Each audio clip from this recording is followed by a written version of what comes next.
신앙생활을 같이 하던 집사님 한 분이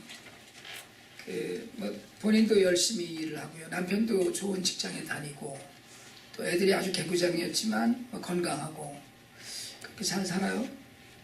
그 집사님이 자주 저한테 그런 얘기를 해요. 목사님, 저는 걱정이 없는 게 걱정이에요. 이러더라고요. 걱정이 없는 게 걱정이다. 그냥 평범하게 잘 살고 있으니까 다 좋다는 거예요. 근데 사실은 제가 보니까 걱정이 제법 있어요. 그냥 그 집사님도 몸이 좀 안 좋은 데가 있고, 또 아이들도 사실은 건강하게 잘 자라지만 말썽도 좀 많이 피우기도 하고, 목사는 걱정을 하는데 본인은 무사태평인 거예요. 근데 이게 믿음이 좋아서 내가 몸이 좀 아프지만 이 정도는 내가 얼마든지 이길 수 있습니다, 이런 게 아니고 제가 보기엔 그냥 무감각한 거예요. 겉보기 아주 편안한데 신경 쓸 일들이 사실은 많이 있거든요. 어머님도 좀 몸이 안 좋으시고. 그런데 사실은 제가 더 걱정이 됐던 건 뭐냐면 영적인 둔함이에요.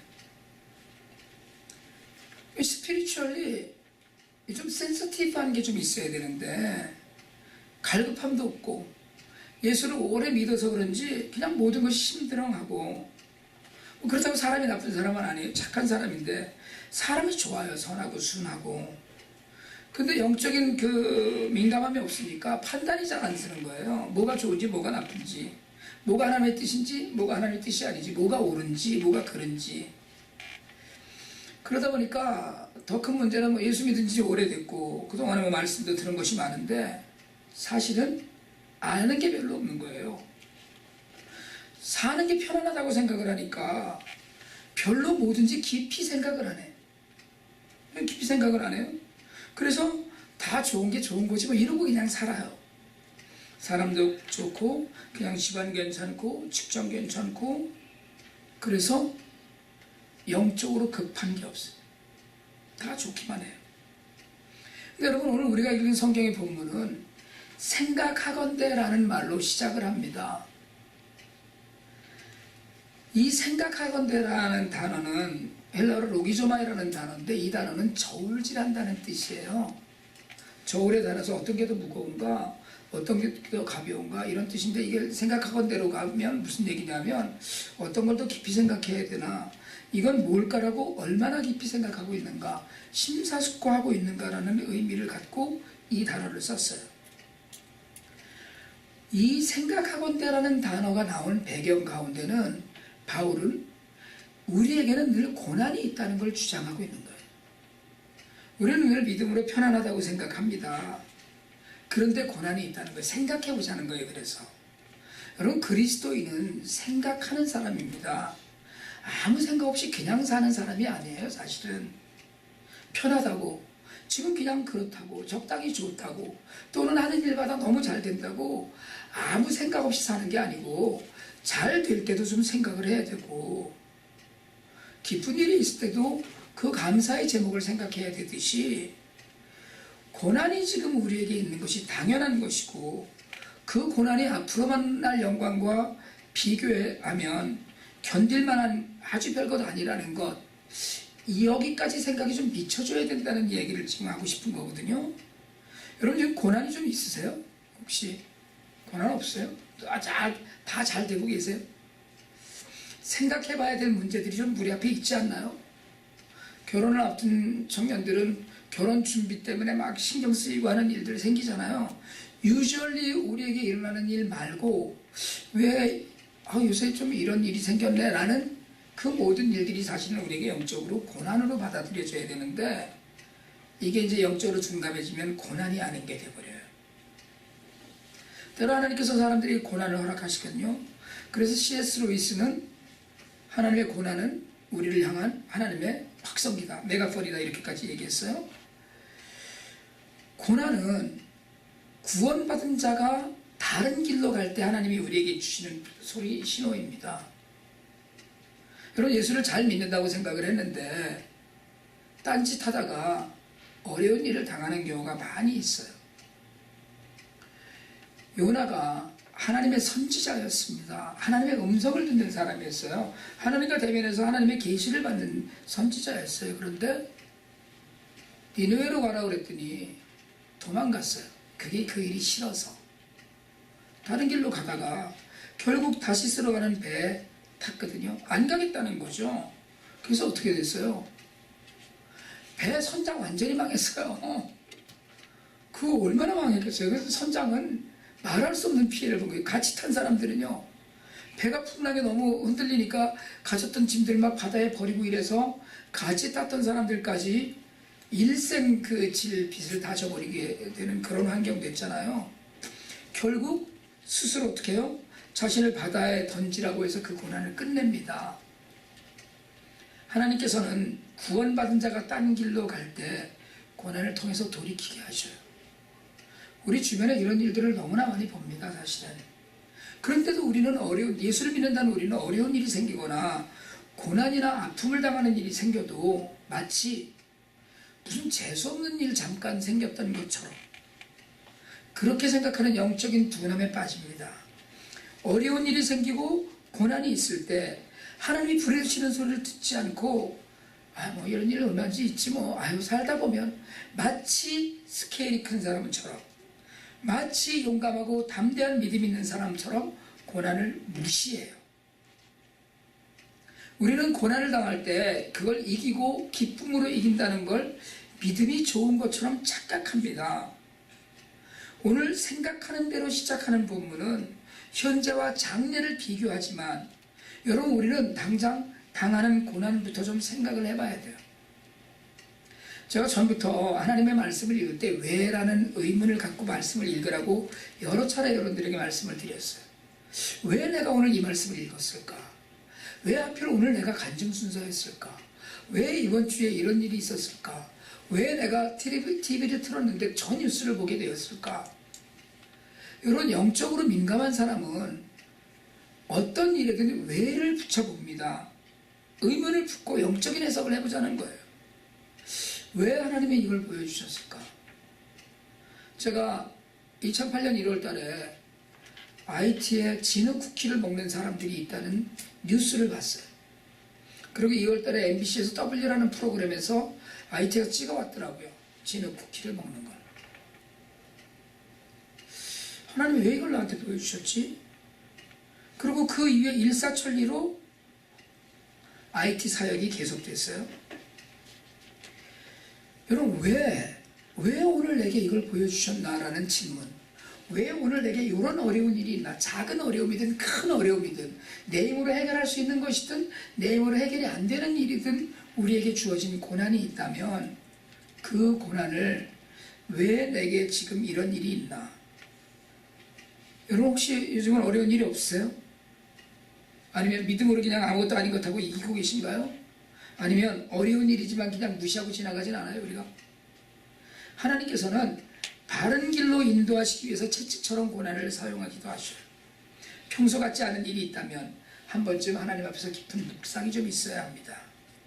그런가 하면 믿는 사람들만이 아니고 믿지 않는 사람을 구원하는 도구로 하나님이 고난을 허락하셔요. 역시 부르시는 소리죠. 예수를 믿으라는 거예요. 여러분, 예수를 믿고 있는 많은 사람들 중에 고난을 통해서 예수를 만난 사람들이 굉장히 많습니다. 그런 간증들은 차고 넘쳐요. 어느 날 너무 몸이 아파서 무당 구슬 수없이 하고 절간에 수도 없이 들어들어도 낫질 않았는데 어느 교회 앞을 지나가다가 괜히 들어가고 싶어서 들어가 앉았다가 갑자기 눈물을 펑펑 쏟고 병이 나와서 예수를 믿게 됐다. 이런 간증들은 여러분 사실은 말할 수 없이 많이 있습니다. 그리고 대표적으로 뭔가 지금 이제 목사님이 되어서 LA에서 목회하고 계신 고구마 전도한 김기동 목사님 같은 경우는 아내랑 교회를 가기로 약속을 해놓고 딱 차에 태우고서는 그냥 스키 타러 가다가 정면 충돌해서 100몇십만 원인가를 꼬매고 온몸에 뼈가 다 부서지고 그러고 하나님께로 돌아왔잖아요. 유명한 간증이잖아요. 하나님께로 돌아온 수많은 간증들 중에 몸이 아팠거나 뭔가 고난이 있을 때 하나님을 만난 사람들이 굉장히 많습니다. 하나님께서는 선택한 백성이 믿지 않을 때 부르시는 도구로 고난을 사용하기도 하셔요. 그런가 하면 고난은 하나님의 사람을 다듬으실 때 쓰시는 하나님의 도구예요. 예수를 잘 믿고 신실한데 사실은 되는 일이 없기도 하고 뜻대로 잘 안 되고 때로는 내가 생각했던 길이 아닌 길로 자꾸 일이 틀어지기도 하고 그럴 때가 있어요. 하나님께서 목적하신 바가 있기 때문에 그래요. 우리는 그 목적의 앞날을 보지 못하기 때문에 지금의 고난에 대한 이유를 몰라요. 요셉이 아버지의 그 총애를 받았거든요. 야곱의 총애를. 누구보다도 제일 큰 사랑을 받았어요. 12형제 중에서 최고로 사랑을 받았어요. 요셉은 하나님을 향한 신실한 믿음도 있었습니다. 그리고 하나님의 계시를 꿈속에서 받을 만큼 영적으로도 신실함이 있었어요. 그런데 형들의 미움을 받아서 노예로 팔려가요. 가서 주인 여자의 치근덕거림을 거절하다가 감옥에 갇혀요. 강간미수범으로 몰렸죠. 여러분, 감옥이 무슨 요즘처럼 이렇게 무슨 방이 하나 반듯하게 있고 잠자리 주는 감옥이 아닙니다. 그 감옥에서 죄수의 시중을 드는 죄수 중에 죄수가 되었어요. 그렇지만 요셉은 그 고난을 통해서 애굽의 문화와 정치의 가장 최상층부를 접했어요. 노예로 가서 왕의 경호대 실장 집에서 나라가 돌아가는 꼴을 알았고요. 감옥에서도 정치적으로 그 유명한 사람들을 시중 들면서 나라를 어떻게 운영하는지에 대한 그 이야기들을 듣게 되었어요.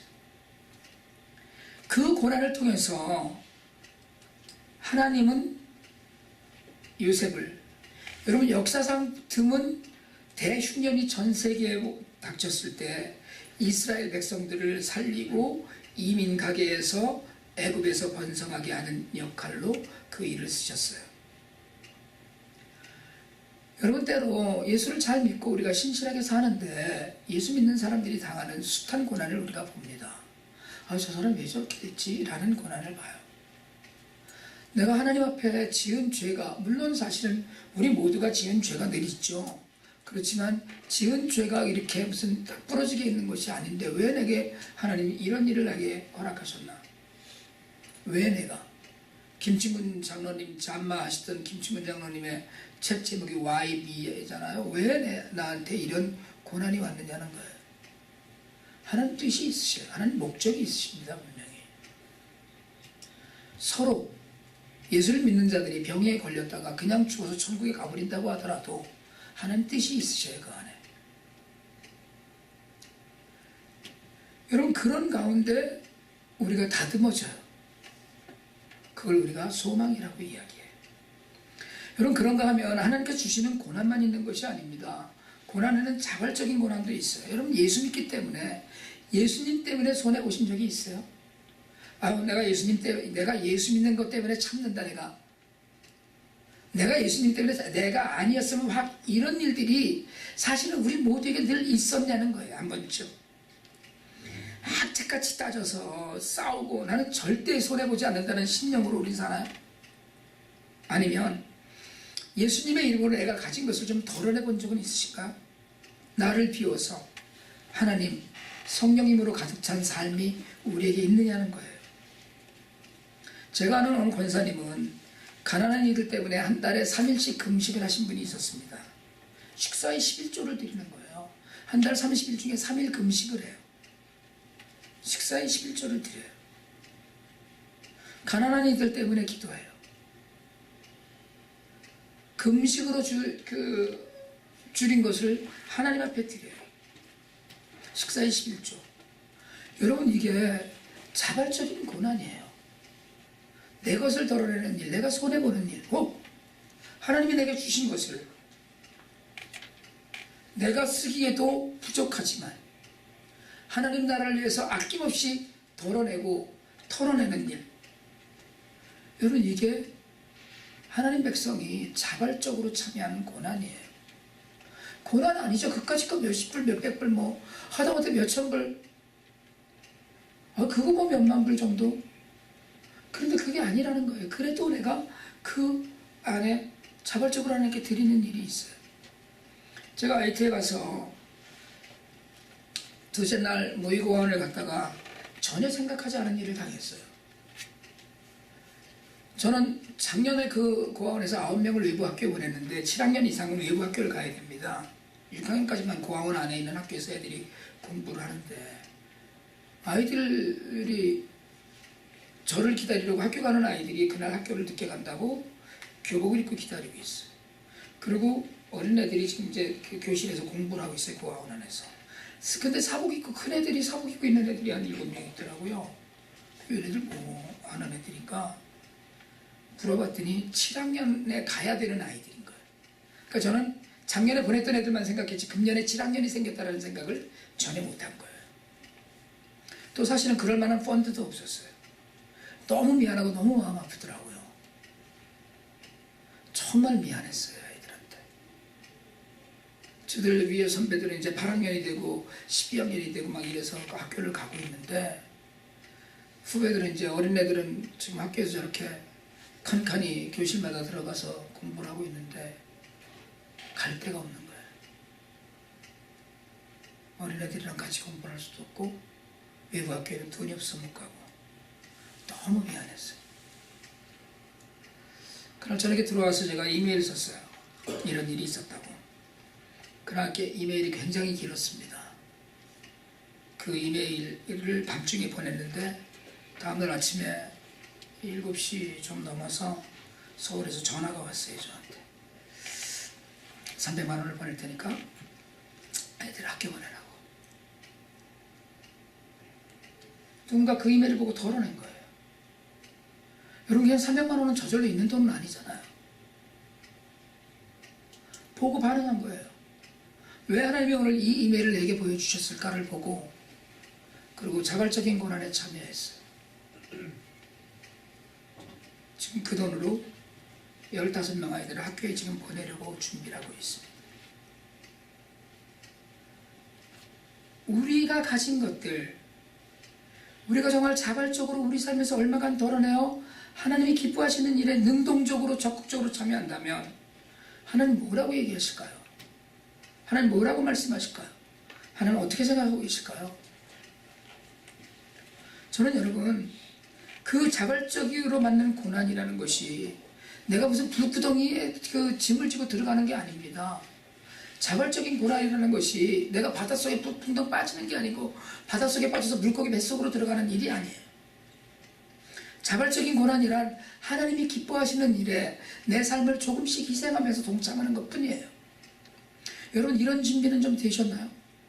이런 자발적인 고난에 참여하실 마음은 좀 있으십니까? 우리가 정말 생각해야 돼요. 생각하면서 살아야 됩니다. 생각하지 않으면 아무것도 아니에요. 고난과 영광에 대한 생각이 없으면 우리는 구원받은 짐승과 다름없어요. 생각하라는 거거든요. 저도서 7장 14절입니다. 한번 읽읍시다. 형통한 날에는 기뻐하고 곤고한 날에는 되돌아보아라. 이 두 가지를 하나님이 병행하게 하사 사람이 그의 장래일을 능히 헤아려 알지 못하게 하셨느니라. 표준 세번역에서는 어려운 때는 생각하여라 라고 얘기했어요. 생각하라는 거예요. 고난인데 어려움인데 아픔인데 슬픔인데 어려운 일인데 영적으로 해서 둔해서 알지 못하고 마치 대범한 사람처럼 툭툭 돌아버리고 한다면 거기서 얻을 교훈도 없고 하나님의 뜻을 헤아릴 수도 없고 영적인 회복도 누릴 수가 없어요. 생각하지 않으면. 여러분 고난은 누구에게나 찾아옵니다. 내가 지금 둔해서 그렇지 여러분 모두에게도 지금 이런저런 생각하고 신경 쓸 일들이 오는 거예요. 영적인 회복을 해서 하나님께서 사랑하셔서 부르시려고 곁에 두고 싶으셔서 일을 맡기시려고 인생을 다듬으시려고 고난은 찾아와요. 여러분 고난이 없으면 복이라고 생각하기 쉽습니다. 저 사람은 어떻게 하는 일마다 저렇게 잘 되고 복도 많아. 우리 그렇게 얘기하잖아요. 저도 그렇게 얘기해요. 복도 많네. 좋은 일도 많이 생기네. 애들이 뭐 남편 돈 잘 벌고 건강하고 애들 뭐 원하는 학교 다 가고 그걸 우리가 복이라고 얘기하잖아요. 그렇지만 더 큰 복은 우리를 단련시키시는 하나님 앞에 무릎 꿇는 복이에요. 고난을 통해서 만나는 친밀한 하나님이 계십니다. 여러분, 고난을 통해서 친밀한 하나님을 만날 수 있어요. 우리는 그 고난 앞에서 생각하고 또 생각해야 해요. 고난을 통과하면 누리는 영적인 성숙이 있어요. 고난을 당하면서 우리는 그것을 이기고 이기면서 하나님께서 함께 하시는 힘을 깨닫게 돼요. 여러분, 고난은 혼자 당하는 게 아닙니다. 사실은 오늘 사실은 설교를 다 준비해 놨는데 양희선 집사님이 김을 뺀 거예요. 다 내용을 다 얘기해 갖고 무슨 무식이죄라는 등 함께 해야 된다는 등 우리 한번 함께 하자는 성경 말씀을 읽읍시다. 지난주에 우리가 읽었던 성경의 8절 로마서 8장 17절입니다. 자녀이면 또한 상속자 곧 하나님의 상속자요 그리스도와 함께한 상속자니 우리가 그와 함께 영광을 받기 위하여 고난도 함께 받아야 할 것입니다. 여러분, 고난은 혼자 이기는 것이 아닙니다. 고난을 주셨다고 버려두고 네가 한번 해봐 혼자서 이러지 않으셔요. 우리는 아이들을 훈련시킬 때 혼자 일어나 혼자 해봐 하지만 하나님 그렇게 하지 않으셔요. 고난을 이겨낸 사람 절대 혼자로 이기지 않아요. 고난을 통과할 때 하나님 우리를 그냥 버려두지 않으시고 예수 안에서 믿음으로 맞는 고난은 그리스도와 함께하는 거라는 거예요. 예수님과 함께하고 성령님과 함께하면서 여러분, 우리는 고난 가운데 영적인 성장을 이루어갑니다. 그리고 형통을 누려요. 여러분, 우리는 형통한 삶을 좋은 것으로 이야기해요. 그래서 형통하길 바랍니다. 뭐 이런 얘기를 해요. 그러나 형통의 원래의 뜻은 뻥 뚫려서 그냥 뭐 일사천리로 가는 게 형통이 아니에요. 고난이 왔을 때 그걸 이기는 힘을 형통이라고 하는 거예요. 이기는 힘이에요. 하나님께서 함께할 때 누리는 힘이에요. 그래서 함께하는 신앙이 중요해요. 그리스도와 함께. 영광도 그리스도와 함께, 고난도 그리스도와 함께. 여러분, 우리는 소망을 합니다. 고난을 통해서 하나님의 말씀을 알게 돼요. 하나님의 말씀은 고난을 통해서 우리에게 와요. 우리가 깨달아지는 거예요. 시편 119편 7 우리 한번 같이 한번 읽습니다.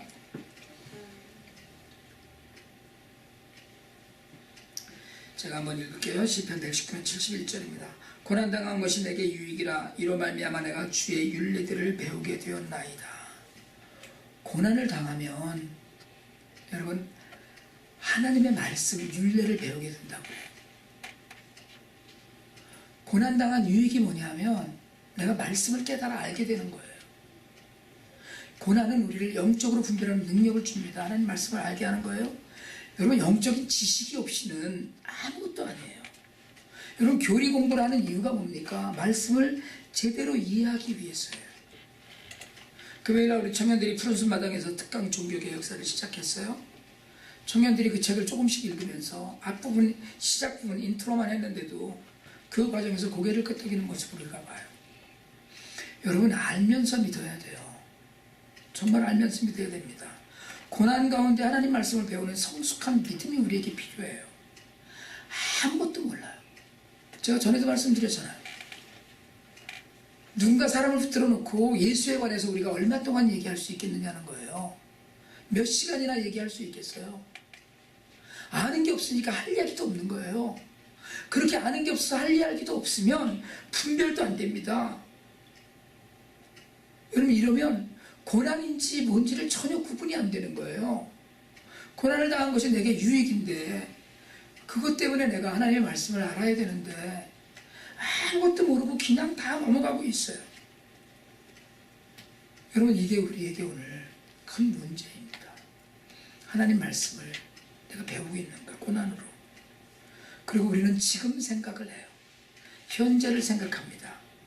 장래를, 미래를, 소망을 생각하지 않아요. 그래서 우리 당장 발등에 불 떨어졌다고 그러잖아요. 다 목적이 있는 거예요. 다 하나님의 품이 됩니다. 안 믿는 사람이 고난 가운데 하나님 앞으로 나오고 구원받은 하나님의 자녀가 곁길로 가다가 고난을 통해 바른 자리로 돌아와요. 하나님께서 소망을 갖게 하고 기다리게 하시면서 다듬으셔요. 자꾸 큰 것을 쓰시려고 고난을 주기도 하셔요. 그래서 오늘 우리가 읽은 성경은 이렇게 마칩니다. 한번 같이 한번 읽읍시다. 로마서 8장 25절. 만일 우리가 보지 못하는 것을 바라면 참음으로 기다릴지니라. 당장 영광이 안 보여요. 앞날이 깜깜합니다. 당장 여기 지금만 보여요. 그러나 믿음은 보이지 않는 거예요. 장래의 영광은 소망과 믿음일 뿐이지 당장의 실체가 아니에요. 그 보이지 않는 것을 기대하는 사람은 기다릴 줄 아는 사람이에요. 기다려야 돼요. 여러분, 알면 기다릴 수 있습니다. 생각해보면 알 수 있어요. 생각도 안 하고 알지도 못하면 좌절하고 낙망하고 거기서 끝나요. 그렇지만 알면, 그래, 이 고난이 끝나고 나면 하나님께서 분명히 내게 무엇인가 주실 것이 있으리라는 믿음을 갖게 돼요. 여러분, 하나님 앞에서 두려움 없이 고난을 이기는 능력이 있으시길 바랍니다. 영적으로 깨어 있어서 고난을 고난으로 알고, 고난을 무시하지 않고, 이건 고난이지, 힘든 일이지, 그러나 대신에 성령과 함께 이기는 그런 형통한 삶을 사시길 축복합니다. 여러분, 참으면서 장래의 영광을 기다리길 원합니다. 예수님께서는 십자가에 달려 돌아가셨어요. 당장 생각하면 십자가 집어치우는 게 좋았어요. 그러나 부활하고 승천하셔서 영광의 보좌에 앉으셨어요. 당장의 고난을 이기고 장래의 영광을 누리신 거예요. 하나님의 백성으로 이 땅에 살면서 여러분, 고난이 있지요. 고난이 있습니다. 그러나 그 고난 무시하지 말고, 그 고난에 무릎 꿇지 말고, 그 고난을 두려워하지도 말고 영광의 날까지 하나님의 뜻을 기다리면서 그리스도와 함께 그 고난을 이겨나가는 우리 모두가 되기를 주님으로 축원합니다.